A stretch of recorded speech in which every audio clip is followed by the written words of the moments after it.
Good morning, friends. Today we are with new topics, that is the center of mass. Before to discuss it, we have to define its definition.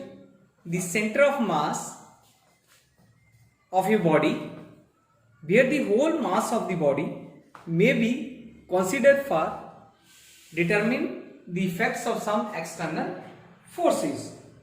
या हम ऐसा भी बोल सकते हैं इसको कि जो centre of mass of a system is defined as the point at which the whole mass of the system is supposed to be concentrated and its motion would be same if external force acting on the system are acting on that point. तो दो definition हम कोई भी इसको ले सकते हैं. The most significance of the center of mass is that it gives us the information या relation between the motion, momentum and energy by using the concept of center of mass rather than the individual particles. तो now the center of mass of two particles. सबसे पहले जो articles है हमारा center of mass of two particles की बात करेंगे. center of mass of two particles की बात करेंगे आज हम. two particles आज हमारा जो मेन फोकस है center of mass of two particles है. फिर n particles भी हो सकता है, तो हम सबसे पहले two particles की बात करेंगे. तो let us consider a system having two particles or masses m1 and m2 acted upon by an external force f1 and f2 respectively as shown in figure. If you see that in the figure, r1 and r2 be the position vector from the origin O. Suppose v1 and v2 be the velocity of the particles having the masses m1 and m2, then according to the definition of the velocity we can say that v1 is equal to dr1 upon dt, yeah, we can say that the rate of change of distance, yeah, displacement. Similarly for v2 is equal to dr2 upon dt. So suppose as is shown in the figure, that if you see that we have seen there mark the two forces, that is the force F12 and force F21. What does this mean? It means that the force F12 is the internal force exerted on mass m1 by the mass m2. Similarly, the force F21 is the internal force exerted on mass m2 by the mass m1. यानी उल्टी दिशा में जा रही है. देखो m2 से m1 की तरफ जा रही है, तो 2 1 से जा रही है. अगर आप ये देख रहे हो, देखो हमने इसकी डायरेक्शन दी है m2 से m1 की तरफ, तो 2 पहले है 1 बाद में. यहाँ हम 1 से 2 की तरफ जा रहे हैं, तो मास m1 से m2 की तरफ जा रही है. ये इसकी डायरेक्शन जो है वो हमें बता देती है. Which type of force we are using here in that is the F12 and F21. Accordingly, that has been acted on the situation of the center of mass of the particles.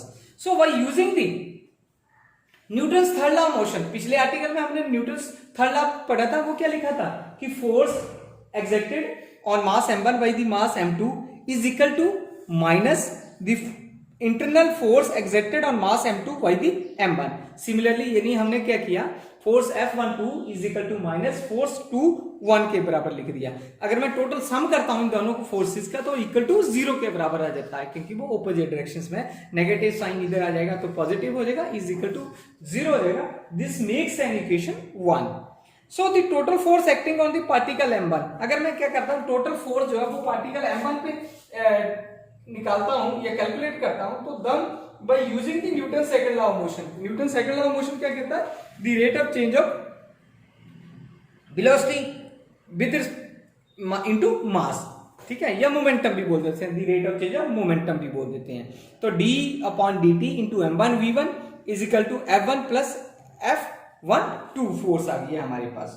Similarly for particle of mass m2, उसमें क्या आ जाएगा, उसमें हमारे पास क्या है, the rate of change of momentum is equal to f2 plus f21. ये बहुत सारे क्वेश्चन कंफ्यूजन होगा बहुत सारे बच्चों को कि हमने क्या किया, ये F1 प्लस F2 क्यों ले लिया या F2 अपॉन 2 1। ये देखो अगर मैं मास इसकी बात कर रहा हूं तो कितनी फोर्स है, ये F1 बन जाएगी, ठीक है। और कितनी फोर्स एक्सर्ट हो रही है M2 पे, F12। सिमिलरली जब पार्टिकल 2 की बात करता हूं तो फोर्स कितनी बन गई है, ये F2 प्लस कितनी फोर्स ऊपर की तरफ जा रही है M1 की तरफ, F21 जा रही है। तो इस वे में हमने क्या किया, ये दोनों फोर्सेस जो है इस वे में लिखी हुई है। So after that, by using the equation number 2 and 3, we get d upon dt m1 v1 plus d upon dt m2 v2 is equal to, right hand side में भी हम सिमिलर करेंगे, f1 plus force f12 plus force f2 plus force 2 1। So by rearranging these equations and simplifying, we get d upon dt m1 v1 plus m2 v2 is equal to f1 plus f2, और जो force f12 है और force 2 1 है उनको हमने अलग अलग brackets में रख लिया है, क्योंकि हमें पता है इसकी जो वैल्यूज है, इस फोर्स की जो वैल्यूज है वो ऑलवेज कितनी है, हमें पता है 0 के बराबर है। तो then by using this equation number 1, equation number 1 क्या थी, इक्वेशन 1 ये तो थी हमारे पास, force 1 2 plus force 2 1 is equal to 0 के बराबर थी, तभी हमने बाय यूजिंग द इक्वेशन 1 कर लिया। Then we simplify this, d upon dt m1 v1 plus m2 v2 is equal to force f1 plus f2, और दूसरी जो फोर्स थी वो 0 के बराबर हो गई है। देन अब फोर्स जो f1 और f2 है वो टोटल किसके बराबर है, टोटल फोर्स f के बराबर है।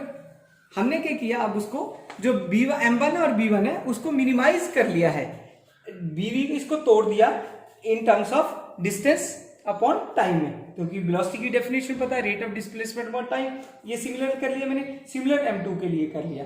और फिर हमने फिर इसको d अपॉन dt और d अपॉन dt फिर बाहर निकाल लिया, तो d square upon dt square रह गया, अंदर रह गया मेरे पास ब्रैकेट के अंदर m1 r1 plus m2 r2।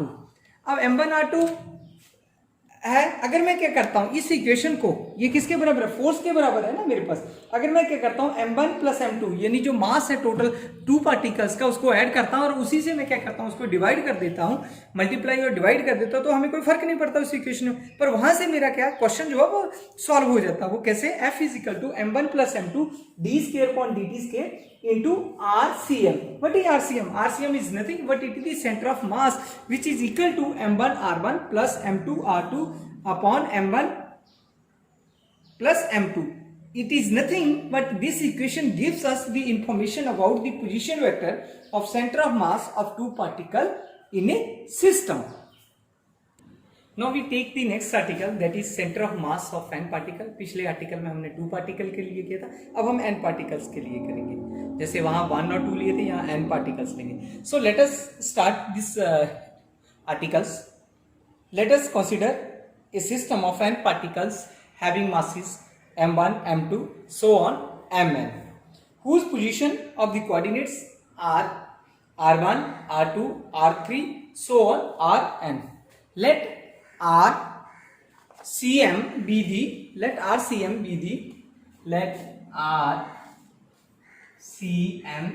the center of mass of the particles having masses या center of mass n particles, ठीक है, कुछ भी आप लिख सकते हैं, कोई ऐसी प्रॉब्लम नहीं है। आप RCM be the position vector of center of mass of n particles भी लिख सकते हो।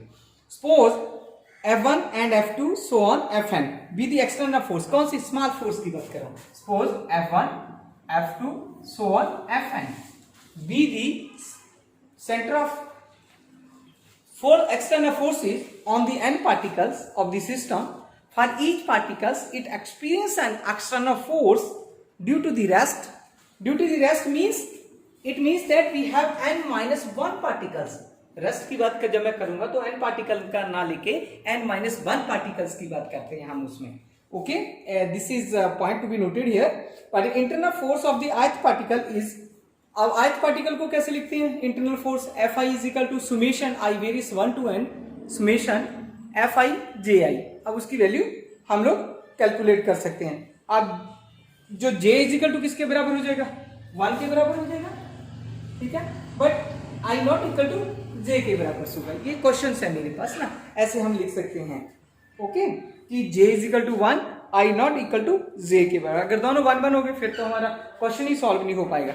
So if v1 v2 so on n are the instantaneous velocity of the particles, then d upon dt mi vi is equal to fi plus small fi forces है. Okay, in case of the general n particles, the above equation can be modified. Above equation can be rewritten as in this way: summation I varies 1 to n d upon dt mi d vi is equal to summation. अब उन दोनों को मैंने अलग अलग करके लिख लिया. I varies 1 to n fi plus summation I varies 1 to n small force fi. Okay, the internal forces cancel out in pairs. ये हमें पता है पहले कि जब भी पेयर्स में कोई भी फोर्स होती है वो जीरो के बराबर हो जाती है. That's why we have written here the internal force cancel out in pair. So the summation i varies 1 to n is fi is equal to 0 के बराबर हो जाती है.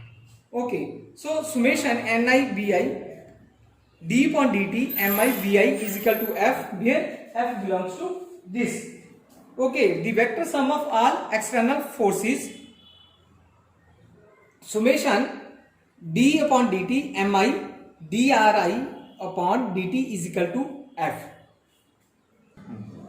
That is the vector sum of all external forces, that is summation I varies 1 to n d upon dt brackets mi dri upon dt is equal to force f. Yeah, we can rearrange this equation in terms of this summation I varies 1 to n d square upon dt square mi ri is equal to f. सिर्फ simplify किया और कुछ नहीं किया. What m d square r cm upon dt square is equal to f.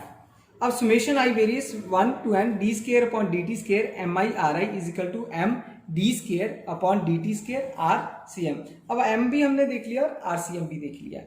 इनको हमने simplify करके लिख लिया कि मेरे पास RCM क्या है और summation I varies 1 to n mi ri upon summation I is equal to 1 n mi. Okay, अब बहुत सारे स्टूडेंट्स को ये कंफ्यूजन होगा कि व्हाट इज दिस. ये जो m है और ये m, ये बहुत डिफरेंस है. ये मास ऑफ द पार्टिकल्स के लिए लिया हुआ, क्योंकि फोर्स के बराबर किया. अगर मास इनटू एक्सेलरेशन किसके बराबर होता, फोर्स होता, तब मैंने इसको डिफरेंशिएट कर लिया. ये स्मॉल m में लिया और ये कैपिटल M में लिया. इन दोनों में डिफरेंस है बहुत सारा. ठीक है, ऐसा नहीं सोचना कि एक जैसा ही कि सर ने कहीं m लिख दिया और कहीं हमने mi लिख दिया. तो there is a difference between these. Okay, thank you very much for this section. Okay, once again thank you.